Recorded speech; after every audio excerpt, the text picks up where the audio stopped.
Vamos testar o motor. Vou acionar a botoeira aqui.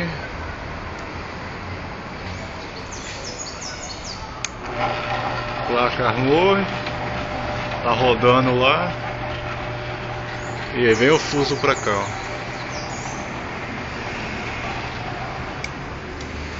O problema é que soltou a peça aqui dentro. Eu já recoloquei no lugar. Agora ele vai fechar agora. Vai dar o tempo dele e vai fechar.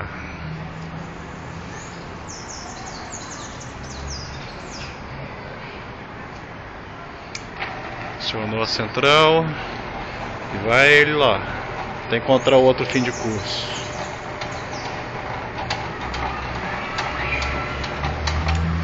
Desarmou a central. Funcionou o portão. Agora vamos montar o portão no braço. Serviço concluído.